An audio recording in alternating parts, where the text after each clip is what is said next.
Good evening and welcome to the Channel Studios here in London with your international news around the world in 5. Russia will soon be unable to pay its debts after increasing sanctions on the country. That's according to a leading credit ratings agency. Fitch Ratings downgraded its view of the country's government debt, warning a default is imminent.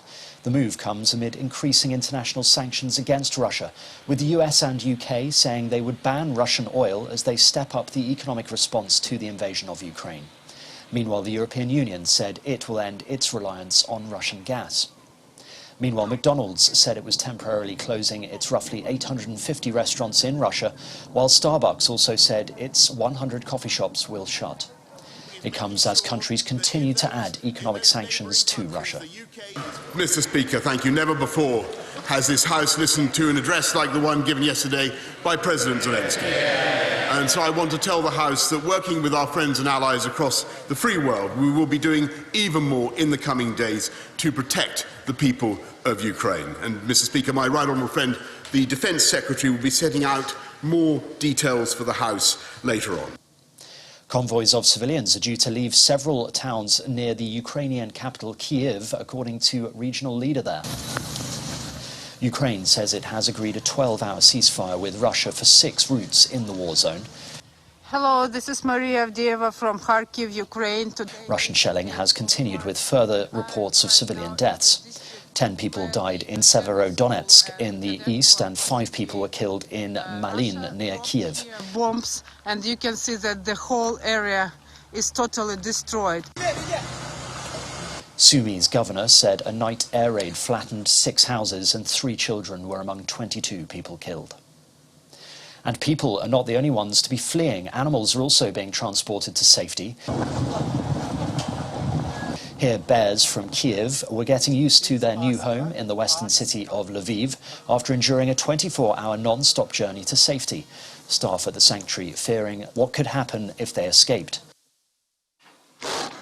Meanwhile, a Belgian animal shelter has taken in 2 lions that had to be urgently evacuated from Ukraine and should begin a new life after months of maltreatment.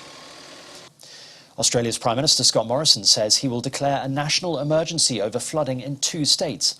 The disaster in New South Wales and Queensland has killed 20 people and inundated thousands of homes in the past 2 weeks after record rains. Federal and state governments have faced anger for not acting faster to help residents. Mr Morrison's declaration, a national first, will allow federal authorities to intervene more directly. He made the announcement on Wednesday in the town of Lismore, saying it had endured a once-in-a-500-year event. It has taken everybody, including the community, by surprise. No one expected it to get to those levels.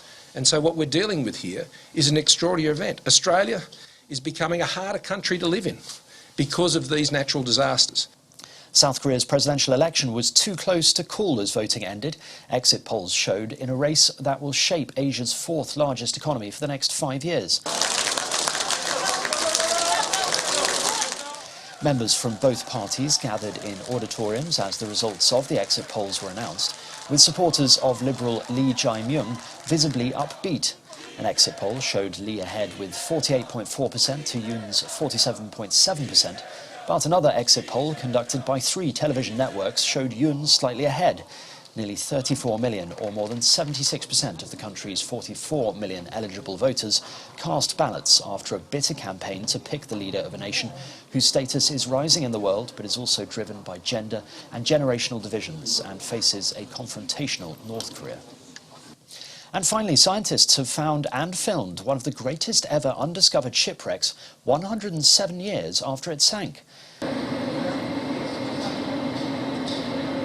The Endurance, the lost vessel of Antarctic explorer Sir Ernest Shackleton, was found at the weekend at the bottom of the Weddell Sea.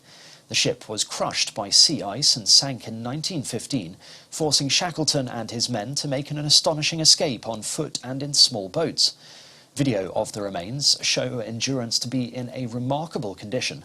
Experts say even though it has been sitting in 3 kilometres of water for over a century, it looks just like it did on the November day it went down.